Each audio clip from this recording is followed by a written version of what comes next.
pasanglah telingamu, hai langit, aku mau berbicara, dan baiklah bumi mendengarkan ucapan mulutku.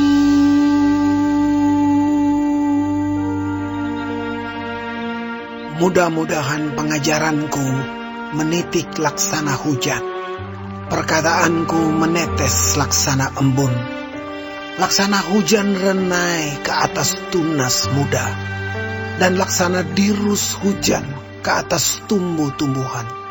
Sebab nama Tuhan akan kuserukan. Berilah hormat kepada Allah kita. Gunung batu yang pekerjaannya sempurna, karena segala jalannya adil. Allah yang setia, dengan tiada kecurangan, adil dan benar Dia. Berlaku busuk terhadap Dia mereka yang bukan lagi anak-anaknya, yang merupakan noda, suatu angkatan yang bengkok dan belat-belit. Demikianlah engkau mengadakan pembalasan terhadap Tuhan, hai bangsa yang bebal dan tidak bijaksana. Bukankah Ia Bapamu yang menciptakan engkau, yang menjadikan dan menegakkan engkau? Ingatlah kepada zaman dahulu kala. Perhatikanlah tahun-tahun keturunan yang lalu.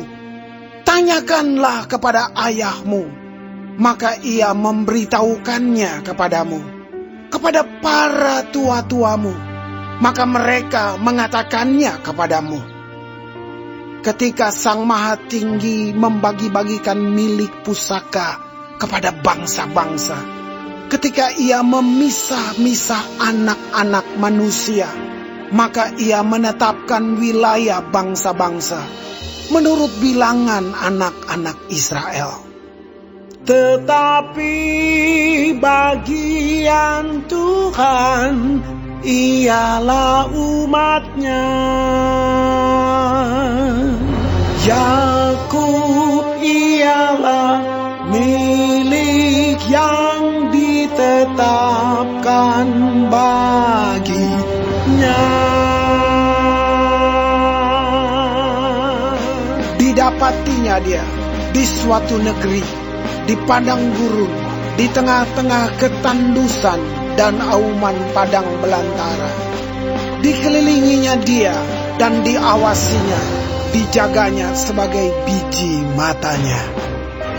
Laksana Raja Wali menggoyang bangkitkan isi sarangnya, melayang-layang di atas anak-anaknya, mengembangkan sayapnya, menampung seekor dan mendukungnya di atas kepaknya. Demikianlah Tuhan sendiri menuntun dia, dan tidak ada Allah asing menyertai dia.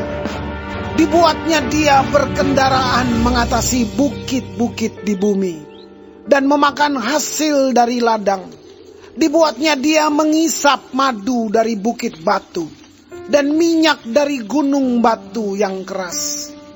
Dadih dari lembu sapi, dan susu kambing domba, dengan lemak anak-anak domba, dan domba-domba jantan dari Basan, dan kambing-kambing jantan, dengan gandum yang terbaik, juga darah buah anggur yang berbuih engkau minum.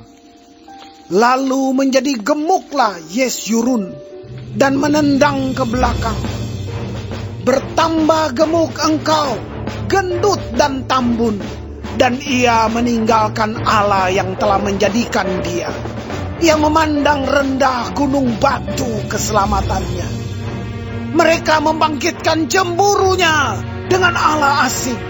Mereka menimbulkan sakit hatinya dengan dewa kekejian.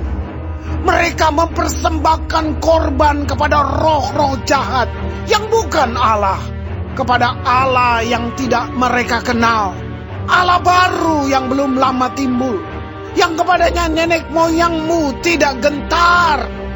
Gunung batu yang memperanakan engkau telah kau lalaikan, dan telah kau lupakan Allah yang melahirkan engkau. Ketika Tuhan melihat hal itu, maka ia menolak mereka, karena ia sakit hati oleh anak-anaknya lelaki dan perempuan. Ia berfirman, aku hendak menyembunyikan wajahku terhadap mereka, dan melihat bagaimana kesudahan mereka. Sebab mereka itu suatu angkatan yang bengkok, anak-anak yang tidak mempunyai kesetiaan. Mereka membangkitkan cemburuku dengan yang bukan Allah. Mereka menimbulkan sakit hatiku dengan berhala mereka.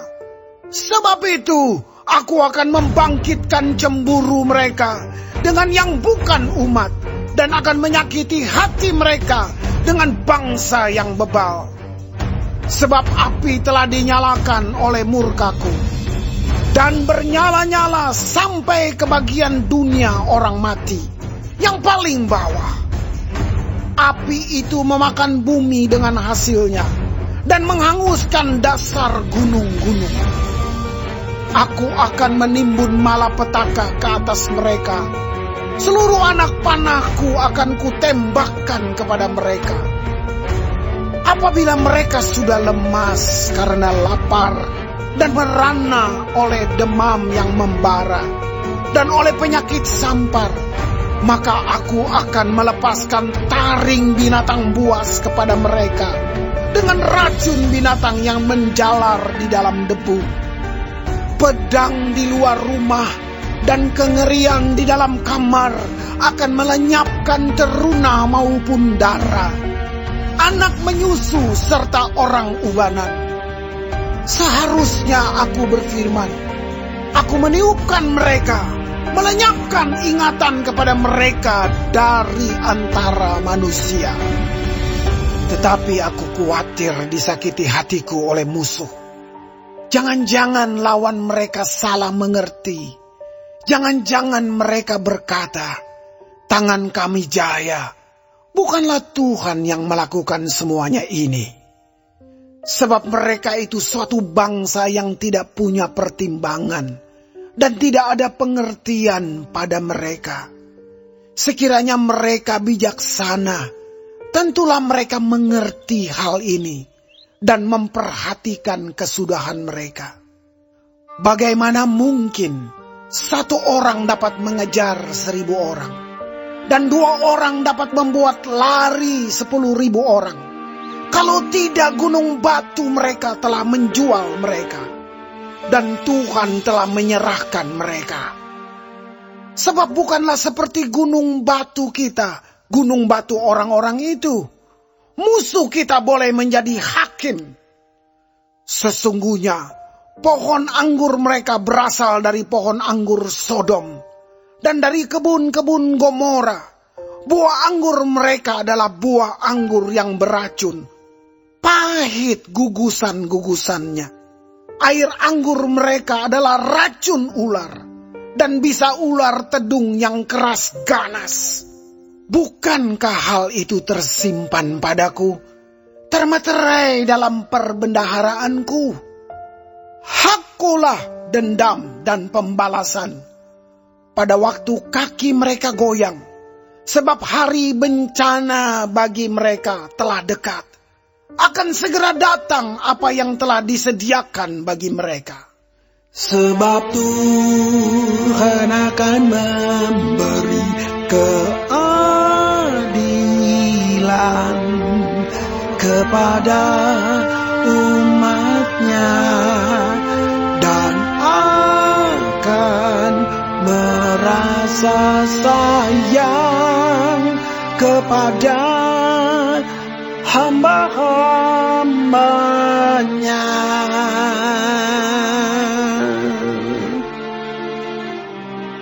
Apabila dilihatnya bahwa kekuatan mereka sudah lenyap, dan baik hamba maupun orang merdeka sudah tiada. Maka ia akan berfirman, di manakah Allah mereka, gunung batu tempat mereka berlindung, yang memakan lemak dari korban sembelihan mereka, meminum anggur dari korban curahan mereka? Biarlah mereka bangkit untuk menolong kamu, sehingga kamu mendapat perlindungan. Lihatlah sekarang bahwa akulah Dia, tidak ada Allah kecuali aku.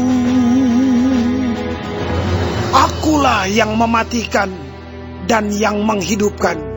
Aku telah meremukan, tetapi akulah yang menyembuhkan.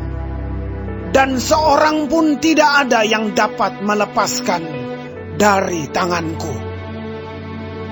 Sesungguhnya aku mengangkat tanganku ke langit dan berfirman, demi aku yang hidup selama-lamanya, apabila aku mengasah pedangku yang berkilat-kilat dan tanganku memegang penghukuman, maka aku membalas dendam kepada lawanku dan mengadakan pembalasan kepada yang membenci aku. Aku akan memabukkan anak panahku dengan darah, dan pedangku akan memakan daging, darah orang-orang yang mati tertikam dan orang-orang yang tertawan, dari kepala-kepala musuh yang berambut panjang. Bersorak-sorailah, hai bangsa-bangsa, karena umatnya. Sebab ia membalaskan darah hamba-hambanya, dan membalas dendam kepada lawannya, dan mengadakan pendamaian bagi tanah umatnya. Lalu datanglah Musa bersama-sama dengan Yosua bin Nun dan menyampaikan ke telinga bangsa itu segala perkataan nyanyian tadi. Setelah Musa selesai menyampaikan segala perkataan itu kepada seluruh orang Israel, berkatalah ia kepada mereka, perhatikanlah segala perkataan yang kuperingatkan kepadamu pada hari ini, supaya kamu memerintahkannya kepada anak-anakmu untuk melakukan dengan setia segala perkataan hukum Taurat ini.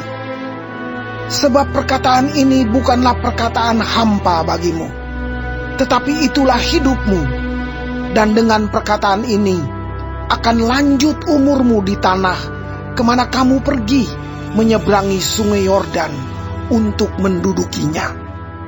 Pada hari itulah juga Tuhan berfirman kepada Musa, naiklah ke atas pegunungan Abarim, ke atas gunung Nebo yang di tanah Moab, di tentangan Yeriko, dan pandanglah tanah Kanaan yang kuberikan kepada orang Israel menjadi miliknya.